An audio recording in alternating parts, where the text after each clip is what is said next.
नमस्कार मित्रांनो, आपण इंदापूर शहराजवळ असणाऱ्या सरस्वती नगर भागामध्ये आणि या सरस्वती नगर भागामध्ये आनंद देशमाने यांचा लाकडी तेल घाणा आहे.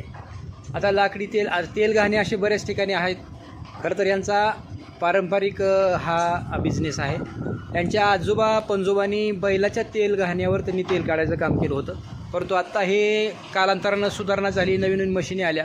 परंतु आता बऱ्याच ठिकाणी तेल घाणे आहेत, परंतु त्याला लोखंडाचा वापर केलेला आहे. पण इथं लाकडी तेल घाणं आहे. आणि शिवाय जशी जुनी माणसं आरडीवर तेल काढायचे, तसंच हे सुद्धा आता ती तेल काढल्यानंतर इथं त्यांच्याकडे एक बघा साधी चूल आहे आणि त्याच्यावर ते तेल गरम करतात आणि त्याला एक वेगळीच प्रक्रिया करून ते तेल क्लिअर करून तुम्हाला दिलं जातं. आता खरं तर आपण समाजामध्ये, देशामध्ये, जगामध्ये म्हणलं तरी चालेल, इथं आरोग्याचा प्रश्न निर्माण झालेला आहे. आणि आरोग्याचा प्रश्न असा निर्माण झाला आहे की अलीकडं पहिली माणसं 100 पार केले त्यांना हृदयाचा कुठं त्रास होत नव्हता. परंतु आत्ता मात्र लोकांना 40शी ओलांडली, काय कायला 30मध्ये सुद्धा हार्ट अटॅक येत आहेत. आणि त्याच्यामध्ये त्याला बरीचशी कारणं आहेत. दुसरी पण त्याला तेलसुद्धा एक महत्त्वाचं कारण असं विज्ञानाने सांगितलं आहे. आणि तेल कुठलं वापरायचं, तर काही तेल बाजारात मिळतात, बाजारातली तेलं ते खराब असतं असं विज्ञान सांगतं, डॉक्टर सांगतात. काही करडीचं तेल असेल, करडईचं तेल असेल, सूर्यफूल तेल असेल, शेंगदाण्याचं तेल असेल, सोयाबीन तेल असेल, ह्या तेलांमध्ये जो वेगवेगळ्या तेलामध्ये फरक आहे. आणि तेल कुठलं तेल नेमकं आरोग्याला चांगलं आहे आणि हे एवढं कष्टानं इथं तेल काढायचं काम करतात. इथं लाकडी तेल घाणं आहे. आपण त्यांच्याकडून माहिती घेणार आहोत की तसं पाहिलं तर कमी कष्टामध्ये कसं जास्त उत्पन्न मिळेल असं बाकी कंपन्या बघत असतात, बाकी बिझनेसमॅन बघत असतात. परंतु हे प्रामाणिकपणे जास्त कष्ट पडलं तरी चालेल, पण प्रामाणिकपणे तेल द्यायचं काम करतात हे ग्राहकांना. त्याला कारण असं आहे की ते श्री श्री रविशंकरजी महाराज यांच्या आर्ट ऑफ लिव्हिंगमध्ये काम करतात. म्हणजे आध्यात्मिक पातळीवर काम करणारी एक संस्था आहे. जगभर संस्था ती काम करते रविशंकर महाराजांची, आणि त्याच संस्थेमध्ये हे सुद्धा आध्यात्मिक काम करतात. आणि म्हणूनच त्यांना वाटतं कुठंतरी आपण आध्यात्मिक क्षेत्रामध्ये काम करतो आहे म्हणल्यावर लोकांना प्रामाणिकपणे आपण तेल देऊया. आता सध्या आपण त्यांच्याशी बोलूया. हे करडईचं तेल घालताय का आता? हां, खोबरे तेल काढताय.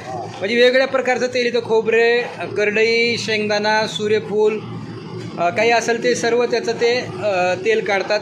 ग्राहकाला जे मागेल ते तिथं लगेच ते इथं तेल काढून ते लाईव्ह देतात. ह्यात कुठलंही भेसळ नाही, कुठलंही खराब नाही. आपण त्यांच्याशी बातचीत करणार आहोत. जरा अलीकडे या, थोडंसं मशीनचा आवाज येतोय. पूर्ण नाव सांगा तुमचं? अनंतराव देशमाने, सरस्वती नगर, तालुका इंदापूर, जिल्हा पुणे. हे काय कंपनीचं नाव आहे तुमच्या? श्री श्री लाकडी घाणा तेल. तुम्ही रविशंकरजींच्या आध्यात्मिक संस्थेत काम करताय. गुरुदेव श्री श्री रविशंकर आर्ट ऑफ लिव्हिंगचे प्रणेते आहेत. हां, आणि गेले 2018 सालापासून थोडं पुढे मी मशीनचा आवाज. हा व्यवसाय चालू करतोय, केलेला आहे. बरं. आणि हा व्यवसाय तुम्ही कसं वाटलं तुम्हाला हा व्यवसाय चालू करावा? हा व्यवसाय चालू करताना खूप तांत्रिक अडचणी होत्या, खूप संकट होती. धंदा भविष्यात चालेल का नाही याची गॅरंटी होती. पण गुरुदेवांची साथ आणि त्या तेलाची सातत्य, म्हणजे याची जी काय नॅचरल आहे ती लोकांना आवडायला लागलेलं आहे. आणि आत्ता नॅचरल आवडायला लागले म्हणजे नुसता आवडीचा विषय नाही, तर गरज आहे त्याची.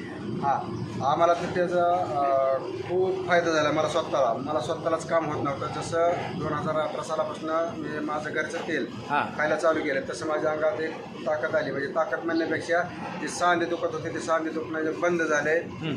हाडांचा आवाज येत नाही. कॅल्शियम त्या तेलातनं मिळतं. कुठल्या तेलातनं जास्त कॅल्शियम मिळतं? वेगवेगळ्या किंवा तुमच्याकडे सूर्यफूल तेल आहे, करडई तेल आहे, शेंगदाणा तेल आहे, यातलं कुठलं तेल खायला चांगलं? तर हृदयासाठी करडी तेल उत्तम आहे. सूर्यफूल तेल सुद्धा उत्तमच आहे. करडी तेलातनं ओमेगा-3 फॅटी ॲसिडसुद्धा आहे. शेंगदाण्यातनं कॅल्शियम वाढतं. तसं आपण तर भाजीमध्ये शेंगदाणा खातो, पण जसं की चोथा आणि निव्वळ शेंगदाणा फरक आहे. म्हणजे तेल आणि त्याचा चोथा शेत खाण्यात खूप बदल आहे. तसंच तेल त्याच्यापासून तुम्हाला कॅल्शियम मिळतं. जसं की महिलांचं थंडीत ॲटोमॅटिकली कॅल्शियम मायनस होतं, तर तेल खाल्ल्यापासून त्या कॅल्शियम वाढीला फायदा होतो. म्हणजे हे सर्व तेल तुमच्याकडे मिळतात? टोटल 6 प्रकारचे तेल मी काढतो. कुठले सूर्यफूल, करडी, शेंगदाणा, तीळ, खोबरे आणि मोहरी. मोहरीचं पण तेल काढतो. मोहरीचे तेल काढतो. मोहरीचं तेल काढत असताना 3 तास घाणा चालतो आणि नाकातनं पाणी येतं, डोळ्यातनं पाणी येत नाही, तोंडात सुद्धा पाणी येतं. एवढं त्रास होतो. उग्र वास आहे. म्हणजेच थोडक्यात बॅक्टेरिया त्याच्यावर मात करतं ते. जी जुनी लोक पहिली जेवढी प्रक्रिया करायची तेल काढताना, जी पहिली जुन्या महिला म्हातारी आजीबाई सांगतात की ते आरडीवर तेल काढायचे ते, तर तशीच प्रक्रिया तुम्ही आज पण करताय. तसं त्याला मेहनत घ्यावी लागते, तरी सुद्धा तुम्ही एवढ्या मेहनतीचं कसं काय करता ते? एक शरीराला पडलेलं म्हणजे ती सुंब जळे पण पिळणं जळे नाही, प्रामाणिकपणा थोडासा तुमच्या कामामध्ये दिसतो. आपलं असं आहे की जी पहिली पद्धत आहे, जुनी पद्धत म्हणायची. जुनी पद्धत म्हणजे करडी आली, उपानली, त्यातले खडे काढले, नंतर भरडा, नंतर त्यातलं सगळं टरफलं काढून नुसती डाळ घ्यायची. डाळीनंतर दुसऱ्या दिवशी गाण्यात ती वलवायची, नंतर गाण्यात घ्यायची, त्याच्यात प्युअर तेल. ती तेल आल्यानंतर तावण द्यायची. तावण म्हणजे त्या थोडं टेम्परेचर देऊन परत ते पेंडीत वाटायचं. पेंड पण पक्के आणि तेल पण पक्के. एक कम्प्लीट 1 वर्ष जरी तेल राहिलं तरी हा असाच सुगंध, हा अशी चव, हा असा त्याचा चिकटपणा, कलर काहीही मायनस होत नाही. माझा प्रश्न असा आहे की बाकी कंपन्या किंवा बाकी व्यवसाय करणारे लोक कमी कष्टात जास्त उत्पन्न कसं मिळेल, मग तिकडे लोकांना धोका काही गावायना, पण तुमच्याकडे प्रामाणिकपणा दिसतो. ही कशाचा प्रभाव आहे? हा लोकांना आपण आरोग्य देतोय थोडक्यात. नाही, तुमच्यावर हा प्रभाव कसा आहे? मग तुम्ही आरोग्य देताय, मग ही रविशंकरजींच्या संस्थेत काम करता म्हणून तुम्हाला वाटतं का की आपण आध्यात्मिक? एक आपण ज्या संस्थेत आहे त्या संस्थेत सातत्य आहेच आणि गुरुदेवांचा संदेशच आहे की आनंदी राहा, आनंदी ठेवा, दुसऱ्याला आनंदी ठेवा, जगा आणि जगू द्या. हाच उद्देश डोळ्यासमोर ठेवून हा उद्योग चालू केला. आपण आनंद घेत दुसऱ्याला पण आनंदी करा. आनंद मिळाला पाहिजे. आपलं आरोग्य व्यवस्थित ठेवायचे, दुसऱ्याचं पण आरोग्य व्यवस्थित ठेवा. गुरुदेव सतत म्हणतात की आपण जे दुसऱ्याला देतो तेच आपल्याकडे रिटर्न मिळतं. बरोबर, तेच सगळ्यात मोठे गिफ्ट आहे. मग आपण दुसऱ्याला जे देतो त्याचाच परिणाम आपल्यावर होतो. त्यामुळे आपण सातत्य पाळतोच. तुमचा हा पारंपरिक व्यवसाय आहे. हा पारंपरिक व्यवसाय. तुमच्या आजोबांनी वडिलांनी मला वाटतं बैलाच्या घाण्यावर तेल काढलं. मी आजोबांच्या हाताखाली शिकलेलं आहे आणि तीच क्वालिटी आज आहे माझ्याकडे. म्हणजे फक्त कालांतरानं थोडीशी सुधारणा झाली, बैलाच्या जागेवर मोटर आली, मशीन आली, यंत्र आलं, परंतु लाकडी घाण्याचा वापर तुम्ही आजही करताय. आजही त्याला एक लाकडीचं आहे. त्याला जे पाचर असतात ते पाचर सुद्धा लाकडीचं आहे. फक्त जे बाहेर लोखंड आहे ते त्याला गिरू नये म्हणून ते लोखंड आहे. म्हणजे पहिले अख्खं लाकूड असायचं. म्हणजे पहिली लोक जी बैल वापरायची ती घाणा फिरण्यासाठी, फक्त आता तुम्ही मोटर वापरता, एवढाच बदल. नाही तर लाकडी घाणाचं आहे आणि प्रक्रिया तीच आहे आणि तीच क्वालिटी देताय तुम्ही. बघा, म्हणजे आपण यांच्याकडे आलो, खरं तर मला हे समजलं होतं की बाबा यांच्याकडे एक प्रामाणिकपणे तेल काढतात, लोकांना प्रामाणिकपणे समोर तेल काढून देतात. हे मी त्यांचं ऐकलं होतं, म्हणून तर खरं यांच्याकडे मी आज त्यांची माहिती घेण्यासाठी आलो होतो. त्यांचं नाव आहे आनंद देशमाने. मला वाटतं ते हा व्यवसाय सोडून दुसरा पण व्यवसाय करतात आणि हा व्यवसाय मात्र प्रामाणिकपणे करतात.